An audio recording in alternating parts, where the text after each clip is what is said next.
Tutakuwa tunaongea na waandishi wa habari tuwape yote haya kwenye media zetu ambazo ziko Tanga, maana hizo media nyingine zimechafuka, zina mambo yao yale, tuache nayo tu.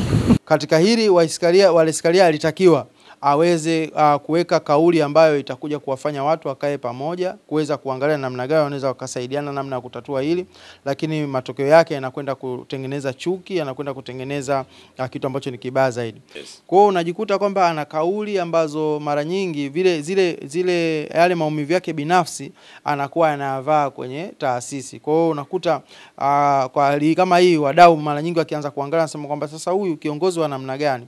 Yaani stress alizokuwa nazo yeye anashindwa kuziendo mpaka anakuja kuzipeleka katika utendaji. Kwa namna hiyo wanaona kwamba huyu mtu tayari imetosha sasa kwa kile ambacho ameweza kukiongoza kwa muda mrefu, kwa mafanikio ambayo ametuletea katika mpira wetu. Hapa ilipofika nafikiri uwezo wake umefika mwisho. Kwa hiyo Waleskaria mafanikio yanabebwa na vitu vingi zaidi. Kwa hiyo hata watu ambao wanaweza kumpa kongole, wanamsifia zaidi mitano tena nini, lazima waangalie pia na uhalisia ulivyo, ili Waleskaria asije akajibana katika sehemu kwamba tumefanikiwa kumbe mpira wetu unaharibika. Bwana, huyo ndio rais wa mpira wa miguu wa Tanzania, Waleskaria. Umepata kumsikia mengi na mazuri akizungumza hapo, lakini sijajua kwako kama ni mazuri. Kwa hiyo kauli ambayo amesema waandishi wa habari wengine wana shida. Kwa hiyo taarifa zake atakuwa anazitoa Tanga tu. Umeelewa vizuri vyombo vya habari vya Tanga ndivyo ambavyo atakuwa anazungumza navyo na si wengine wenye mambo yao. Uko vizuri? Mimi niko vizuri. Huyo ndio mwenye mpira wake bwana. Huyu Waleskaria kwa kauli zake hizi mabati quality yanamuhusu au inakuaje? Bana, huyu Waleskaria amefanya mpaka leo hii nishindwe hata kuwatambua mabati quality kwamba tunaweza tukafanya jambo gani kwa Waleskaria, kwa sababu hata bati huenda asipate kwa namna ambavyo ameendelea kuzungumza maneno ambayo hayatengenezi usawa kwa jamii ya mpira wa miguu. Umeelewa vizuri Nataka mtazamo wako kwa hili.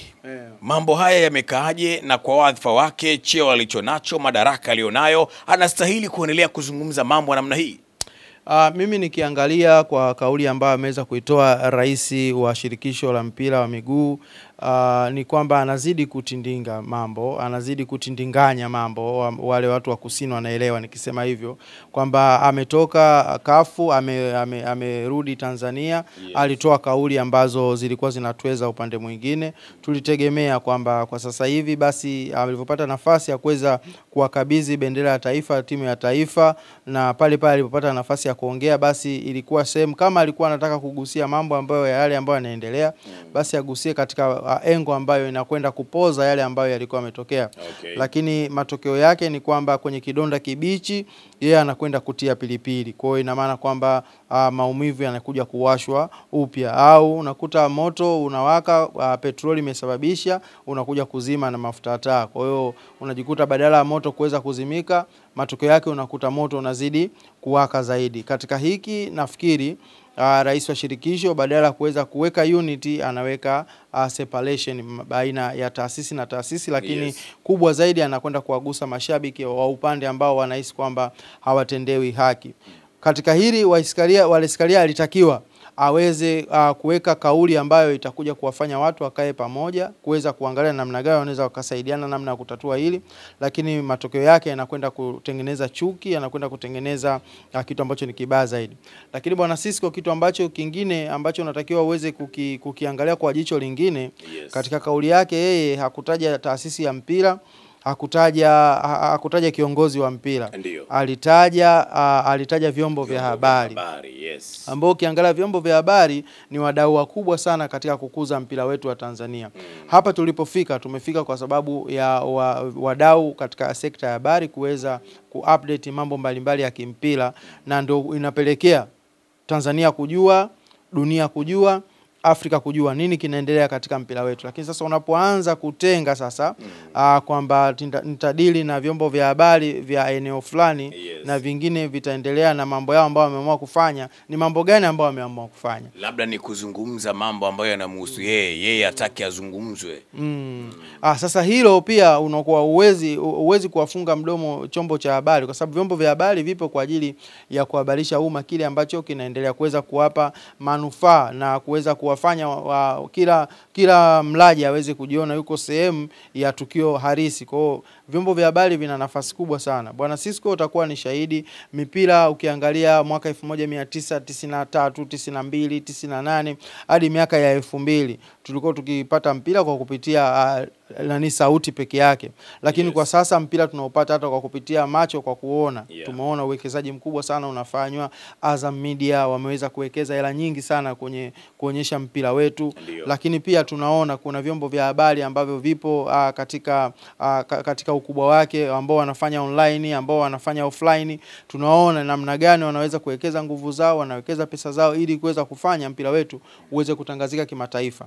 Kwa hiyo unapokuja kuweka gap ya vyombo vya habari kusema kwamba mimi nitadili na vyombo vya habari vya Tanga peke yake au wengine wataendea wengine kama wanavyofanya mambo yao, kwa ina maana wewe tayari ushajiwekea limit na ushajiwekea gap. Vipi kama wale vyombo vya habari wengine wakisema wanasusia, unamaanisha nini? Na ukiangalia chombo cha habari mfano kama kwenye ligi kuu yetu pamoja na CRDB Federation, chombo cha habari ambacho kimechukua dhamana kubwa zaidi ni Azam. Na Azam makao yake makuu ni Dar es Salaam, hausiki Tanga. Sasa unaposema kwamba hivyo vyombo vya mikoa mingine vitadili na mambo ambao wameamua wao, kwa maana tayari ushatengeneza tabaka, na kila mmoja anavyolitafsiri neno anajiona kama amekuwa sehemu ya kutengwa katika familia ya mpira. Kwa hiyo mimi nafikiri Wallace Karia akiwa kama baba wa mpira, akiwa kama rais wa shirikisho, lazima katika kauli zake aweze kuziangalia kama kauli ambazo zinabeba taasisi, kwa sababu anavyokuwa ametamka anakuwa haitamki ikaonekana Wallace Karia, inatamkwa ikionekana kwamba shirikisho la mpira limesema kitu fulani, kwa sababu yeye asimami kama Wallace Karia, yeye anasimama kama taasisi. Kwa hiyo kauli inayotoka kwake inakwenda kutoa reflection taasisi nini inafikiria kuhusu mpira wetu. Kwa katika hilo Wallace Karia lazima aweze kujiangalia. Bwana Steven Mapunda, kuna baadhi pia wadau wana mtazamo tofauti juu haya mambo yanaendelea, hasa kwa hizi kauli mbili za rais wa shirikisho la mpira wa miguu Tanzania kwa maana ya TFF. Ya kwanza ile ambayo inaonekana ni kana kwamba haliwazungumzia viongozi wa Yanga wakacheze sinema zetu zile ambazo nyinyi mnacheza. Ya pili ni hii kwenye vyombo vya habari, watu wanaona kama vile rais sasa wa mpira wa miguu amechoka kuongoza huu mpira. Baadhi ya wadau kwenye maoni yao wanaona anastahili kupumzika, nafasi yake achukue wengine, kwa sababu kauli zake zinakuwa si za kiungwana kwa wale anaowaongoza. Kwa upande wako, mtazamo wako umekaaje mzee wangu? Bwana Sisco, unajua Waswahili walisema kwamba kutenda kosa si kosa, bali kosa ni kurejea kosa. Hilo ndio kosa ambalo linahesabiwa sana na waungwana. Ukimwangalia Wallace Karia ni zaidi ya mara 3 anatamka neno ambalo linakuwa na ukakasi. Kwa mfano kauli ya vyombo vya habari ambavyo vingine nje ya Tanga alishawahi kutamka pia, kuna press pia ilifanyika, na akawa amesema kwamba kuna vyombo vya habari ambavyo vilitakiwa viwepo havikuwepo, alilalamika. Lakini pia aliwahi pia kulalamika kuhusiana na michuano ya Sekafa, kama unakumbuka. Vilabu vya Kariakoo vilikataa kushiriki ile michuano kwa sababu ambazo wao walikuwa wamezitoa, na akasema kwamba hii michuano itakuja kuwa mikubwa, hao wengine ambao wanalinga watakuja kulilia kwa machozi kutaka kushiriki, kama unakumbuka. Kwa hiyo unajikuta kwamba ana kauli ambazo mara nyingi zile yale maumivu yake binafsi anakuwa anavaa kwenye taasisi. Kwa hiyo unakuta kwa kama hii wadau mara nyingi wakianza kuangalia nasema kwamba sasa huyu kiongozi wa namna gani, yani stress alizokuwa nazo yeye anashindwa kuziendo mpaka anakuja kuzipeleka katika utendaji. Kwa namna hiyo wanaona kwamba huyu mtu tayari imetosha sasa kwa kile ambacho ameweza kukiongoza kwa muda mrefu, kwa mafanikio ambayo ametuletea katika mpira wetu. Hapa ilipofika nafikiri uwezo wake umefika mwisho. Unajua ngoma ikivuma sana kwa hiyo ina maana kwamba Wallace Karia kwa sasa alipokuwa amevuma sana inapoelekea akiendelea kuambwa atapasuka na atapasuka vibaya mno. Kwa hapa alipofikia, ili kuweza kuitunza heshima yake, kutunza legacy yake aliyotengeneza katika mpira wetu, it's better kuweza kukaa pembeni, watu wengine waweze kushika hatamu na kuweza kuongoza mpira wetu. Na akifanya hivyo itakuwa ni heshima kwake, lakini pia watu wataendelea kukumbuka yale mazuri ambayo ametendea katika utawala wake.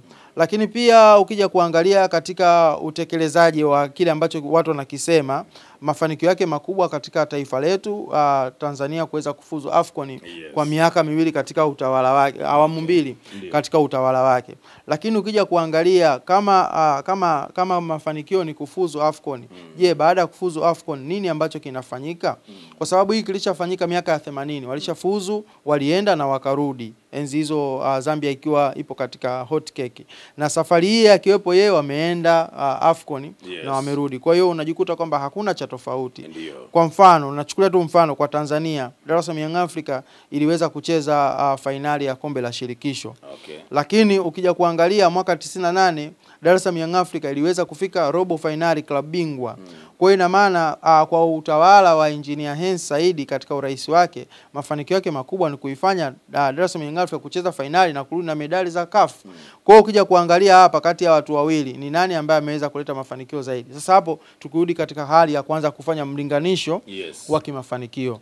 Na ukiangalia Wallace Karia anabebwa zaidi na ajenda ambazo ni ajenda za FIFA, ajenda za CAF na ajenda za kitaifa. Kwa mfano kama kwenye kuboresha miundombinu, tunaona toka mama yetu Mama Samia Suluhu Hassan alivyoingia madarakani katika utawala wake, tumeona akiwa ana invest nguvu kubwa katika mpira wetu. Kuna goli la mama ambalo linaweza kuleta motisha kwa timu ambazo zinashiriki mataifa. Tunaona Dar es Salaam Young Africa inafika finali, paka mama anawaita Ikulu kwenda kuwapongeza. Tunaiona Simba Sports Club inafika robo finali, magoli ya mama yanaweza kuleta motisha kubwa. Tunaona Taifa Stars inapofanya vizuri, inapofunga goli la mama inaleta motisha. Huko nyuma, marais wa nyuma, motisha hii haikuwepo. Kwa hiyo unaona kuna vitu vingi ambavyo vinafanikiwa katika mpira na katika utawala huu wa Wallace Karia kutokana na wadau mbalimbali kuweza kutia mikono yake. Kipindi ambacho wakiwa marais wengine toka tupo fati za kina Aden Lage, tunaona kabisa ligi kuu inaitwa Safari Laga, lakini unajikuta kwamba bingwa zawadi anaoipata na gharama ambazo anaingia kwenye ligi nzima hazifanani. Lakini tunaona kwa sasa hivi unakuta kwamba mshiriki kuanzia wa kwanza paka yule anashuka daraja kuna kifuta jasho anakipata. Ambapo zamani hii haikuwepo. Kwa hiyo unakuta motisha imekuwa nyingi zaidi, wadau wamewekeza kwa wingi zaidi. Timu sasa hivi haiwezi kukwama kwamba imekosa nauli ya kusafiri kwenda mkoani. Kwa sababu gani? Tayari kuna uwekezaji ambao upo. Kwa hiyo kuna mazingira mengi sana ambayo kwa Wallace Karia yameweza kutengenezwa na wadau, lakini pia hata ukiangalia nguvu ya mashabiki imekuwa kubwa zaidi. Ukiangalia Simba Sports Club katika ile Super League waliweza kuibuka kuwa mashabiki bora katika ile michuano ya Super League kama unakumbuka. Hiyo ni Tanzania. Kwa hiyo ina maana kwamba hata mwamko wa mashabiki umekuwa mkubwa zaidi. Kwa hiyo Wallace Karia mafanikio yanabebwa na vitu vingi zaidi. Kwa hiyo hata watu ambao wanaweza kumpa kongole, wanamsifia zaidi mitano tena nini, lazima waangalie pia na uhalisia ulivyo, ili Wallace Karia asije akajibana katika sehemu kwamba tumefanikiwa kumbe mpira wetu unaharibika. Mimi nikushukuru sana. Shukran. Mimi naitwa Cisco Steven Mapunda, amezungumza mengi na mazuri, lakini tunapoa nguvu kubwa mno na Bati Quality, kampuni bora ya Kitanzania inazalisha na kusambaza bati aina zote. Zinapatikana za migongo midogo, migongo mipana, mfano wa kigae, na zile pia zenye material ya chenga chenga zinapatikana kwa gharama nafuu na bei ya kiwandani. Ukinunua mabati utapata misumari na usafiri bure popote pale ndani ardhi ya Tanzania. Warranty yake ni ya muda mrefu, miaka 10 ya uangalizi. Nunua bati wewe ili aje kutamba nayo kijana wako. Nyuma ya kamera yuko Pako, lakini si Pako wa Yanga. Kwa heri.